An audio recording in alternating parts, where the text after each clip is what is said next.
네, 계속해서 정치권 소식 짚어보도록 하겠습니다. 네, 이현종 의원 함께하시고요. 송국권 영남일보 서울취재본부장, 이재수 법과경영문제연구소장 나와주셨습니다. 안녕하십니까? 어서 오십시오. 안녕하세요. 자, 이해찬 전 총리, 지금 민주당 대표시죠? 14선언과 관련해서 평양을 방북했는데 관련해서 국가보안법 폐지 얘기를 또 언급을 하셨습니다. 직접 한번 들어보도록 하겠습니다. 대의를 중시하는 입장에서 남북의 정치인들이 함께 나가자. 그게 가장 중요한 부분이었고요. 그다음에 이걸 실천하는데 여러 가지 장애물이 있다고 하면은 법률이나 제도는 개선을 하고 또 반대를 주장하는 분들이 있다면 그분들을 설득을 해서 그런 반드시 실천시켜 나가도록 하자. 그리고 앞으로 반대하는 분들이 있다 하더라도 그분들을 포함해서 그 남북 간 국회회담을 열어가지고 그걸 극복해 나가자. 이런 게 오늘 대체적으로 된 사항들입니다. 표현을 좀 바꿔야 될 것 같습니다. 보안법 폐지가 아니라 개정을 언급을 하셨던 건데 야당에서는 굳이 북한에서 저런 국가보안법 개정 얘기를 했었어야 하느냐 뭐 이런 얘기도 또 일부 하거든요. 그러니까 지금 당장 그런 말이 나오니까 지금 남북 국회 회담을 통해서 논의를 해 나가자고 했지 않습니까? 예. 남북 국회 회담이 여당 혼자서 하는 거 아니죠. 야당 같이 협조를 해야지 국회 회담이 되고 진전이 되는데 당장 야당이 반발을 하고 있고 지금 사실 국가보안법은 그 이해찬 대표도 이야기를 했지만 지금 상황이 많이 바뀌었기 때문에 평화협정까지 가려면은 손질은 좀 필요해요. 왜 그러냐면 지금 국가보안법이 사실상 사문화가 되어 있습니다. 그리고 현재 실질적으로 인터넷상에서 국가보안법을 엄격히 적용하면은 위반되는 글들이 수없이 넘쳐나는데 제대로 그것은 적용을 안 하고 적용 안 하고 있어요. 그리고 가장 기본적인 차장 고무 같은 경우도 어떤 행동에 들어가지 않는 단순 차장 고무는 지금 법원에서 거의 무죄를 선고하는 그런 분위기입니다. 그런 분위기라면은 이것이 한번 국가보안법을 재검토를 하는 것은 맞는데 상황에 맞게.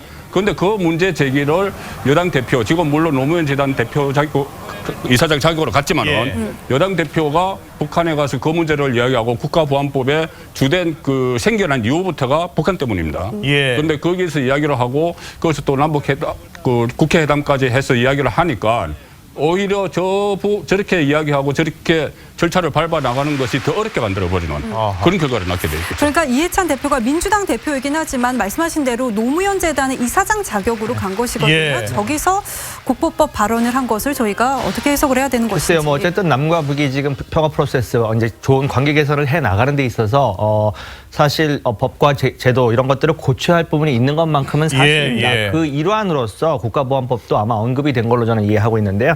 국가보안법은 말씀하신 것처럼 어쨌든 지금 사문화되어 있는 것도 사실이고 국가보안법이 마치 이 나라의 안보를 지키는 데 있어서 추석과 같이 뭐 작용한다라고 하는 인식 자체가 이제는 바뀌어야 할 때가 됐습니다. 지난 우리 9년간 경험적으로 국가보안법을 건들지 않고 그대로 있었지만 어마어마한 안보의 위기가 왔던 것도 사실이기 때문에 그것이 물론 노무현 재단의 이사장 자격으로 가긴 했습니다만은 역시 민주당의 당 대표라는 직위 자체도 같이 간 겁니다. 그렇기 때문에 입법부에 있는 일원으로서 법 제도에 대해 두루두루 이야기하는 것은 제가 보기에는 뭐 그렇게 부적절한 건 아니었다라는 생각을 할 수 있다고 봅니다. 그런데 또 이 김영남 북한 최고인민회의 상임위원장이 또 갑자기 또 보수 타파에 같이 나서자고 또 언급을 했어요. 그러니까 지금 이제 이번에 방북을 하셔서 도대체 이제 그 어떤 방북의 목적이 뭔지가 좀 저는 헷갈릴 정도입니다. 자, 그러면 이 국가보안법을 폐지를 하려면 그럼 북한의 노동당 교역도 폐지를 해야죠. 자, 노동당 교역이나 북한 헌법에 보면 적화 통일을 명시를 하고 있습니다.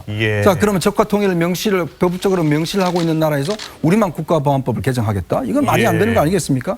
그러면 그 상대적으로 등가성을 이야기를 해야죠.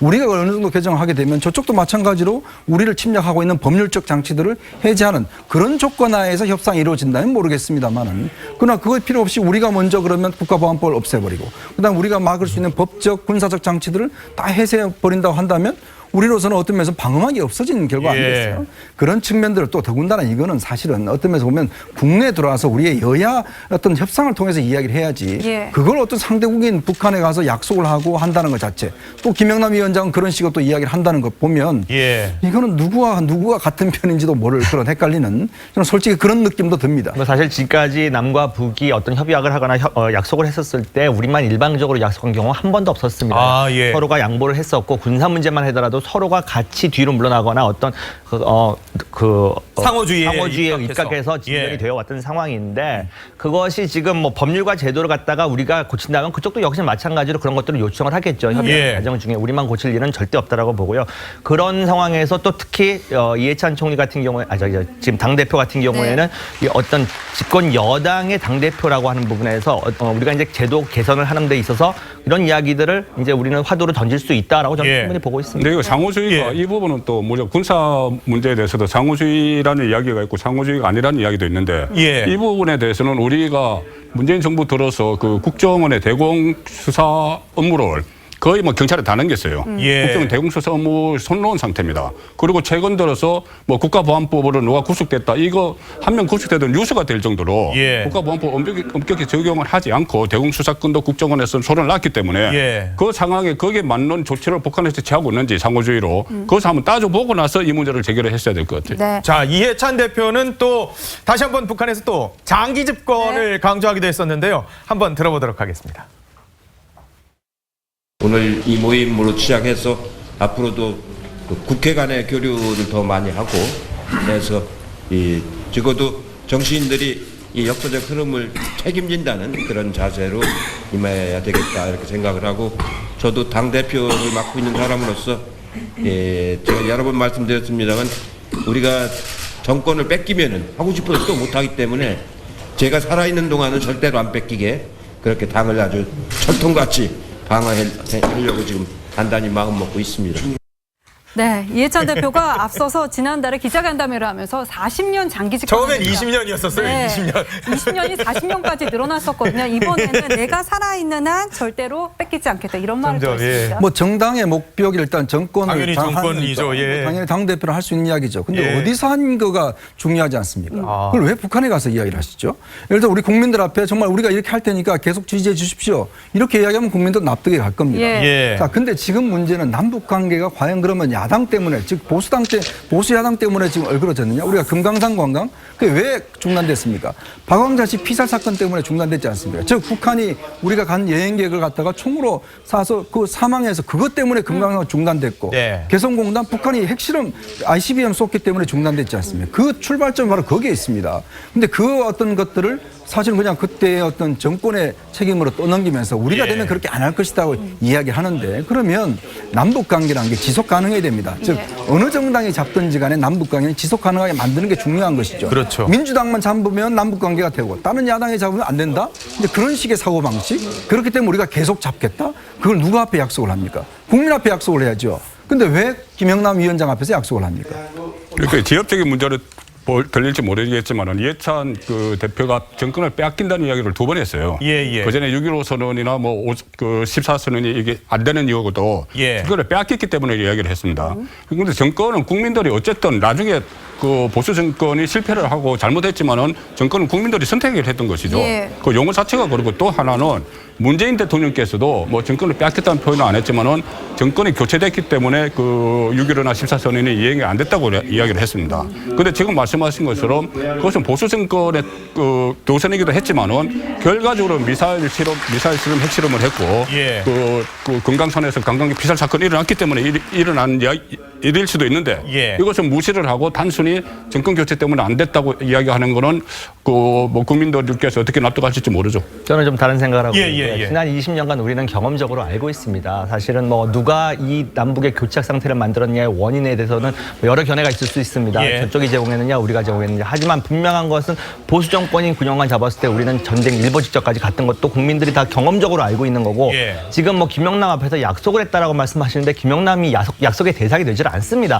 표 한 표가 없는 사람한테 우리가 뭐 약속을 한다고 뭐 그 사람한테 무슨 뭐 구속력이 있는 약속이 아니지 않습니까? 그거는 자기의 각오를 다지는 것도 있지만 또 한편으로는 우리가 정권을 계속했었을 때 경험적으로 실증적으로 남과 북이 좋은 관계가 갔었고 평화가 정착됐다는 것을 지난 20년의 역사가 보여주고 있기 때문에 그 부분을 한 번 더 강조한 거라고 생각을 합니다. 그렇기 때문에 이 뭐 북쪽에 가가지고 뭐 사실 분위기를 좋게 만들기 위해서 하는 발언 이런 것들 하나하나 갖고 문제 삼는 거는 전 적절하지 않다고 생각합니다. 어제 그런데 이 우리 통일부 장관과 북측 리성건 위원장이 만났는데 조명균 장관이 좀 늦은 모양이에요. 거기에 대해서 리성건 위원장이 또 한마디를 했는데 들어보도록 하겠습니다.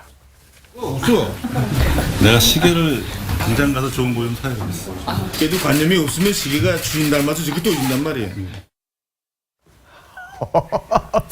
조금 늦었는데 그러니까 버럭도 이게 농담조로 들릴 수도 있겠지만 예. 저런 한마디 한마디가 차관 이번뿐만 아니라 지난번 회담 등등에서 보면 뭐 지난번 국방 그 장교들 회담에서는 앞으로 이런 식으로 있으면 안 됩니다라고 강력하게 또 경고하기도 하고 예. 사실 어떤 면에서 우리가 자꾸 협상할 때 이 상당히 기싸움이 중요하거든요. 네. 협상은 중요하고 또 협상은 동등한 입장이고 서로 존중하는 차원에 이루어져야 되는 거 아니겠습니까? 그런데 문제는 지금 조명균 장관의 시계가 고장 나서 협상을 한 10분 늦었어요. 그랬더니 이게 이제 시계가 늦은 게 그 사람의 어떤 문제처럼 이제 이야기를 하는 거 아니겠습니까? 굉장히 결례죠, 사실은. 당호 협상 상대방한테 그런 식으로 인격적으로 이야기한다는 것 자체가 상당히 결례고 저런 문제에 대해서는 지적을 해야 됩니다. 옛날에 우리가 서울 불바다 반환할 때도 마찬가지입니다. 예. 사실은 그때 와서 서울에 뭐 불바다를 하겠다라고 이야기하는 그때 우리 측 대표가 굉장히 강하게 경고를 했지 않습니까? 그러니까 그렇기 때문에 저게 사실 어떤 면에서 보면 그냥 농담조로 생각할 수도 있겠지만 예. 자꾸 협상에서 저런 식으로 북한이 뭔가 자꾸 우리의 문제를 걸고 하는 거를 우리가 그냥 넘겨 좀 간다라면 이건 제가 볼 때는 협상의 어떤 형태가 잘못되고 있는 거 아닌가라는 생각도 듭니다.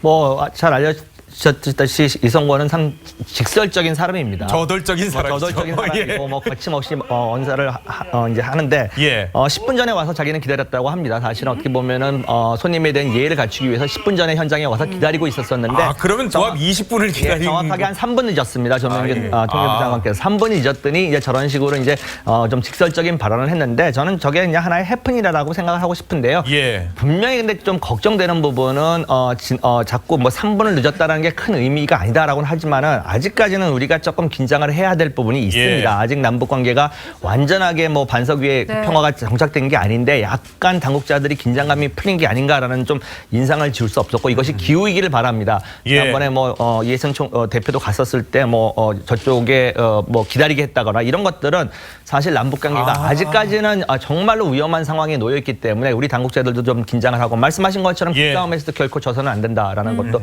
첨언하고 싶습니다. 이것을 해프닝으로 볼 수만 없는 것이 아까 저희 남북 군사회담도 이야기하셨지만은 그때 리성건이 그 조명균 장관에게 벌써 제가 3번째입니다. 8월 달에 남북 그 고위급 회담할 때 예. 공개하냐 마냐 문제를 했을 때 그때 리성건이 조명균 장관에게 조명균 선생은 생각이 달라져야 된다 이렇게 이야기를 했어요. 예. 그다음에 또 그 협상 과정에서 뭐가 안 맞으니까 조명균 선생이 돌아가서 제 역할을 제대로 좀 해야 된다 이런 이야기까지 했습니다. 예. 그러니까는 그리고 또 조명균 장관의 실제 팔대 때는 김영철이에요. 네. 김영철이고 저 리성건은 그 밑에 있는 사람입니다. 네. 예. 문제 사람인데 저런 식으로 이것을 시간을 터집을 잡아서 이렇게 거칠게 나온다는 것은 회담 자체 회담 실제 내용에서도 일방적으로 끌려갈 가능성이 있다는 그런 걱정이 되는 거죠. 아, 그렇군요. 알겠습니다. 지금까지 세 분과 말씀 나눠봤습니다. 고맙습니다. 맞습니다. 감사합니다.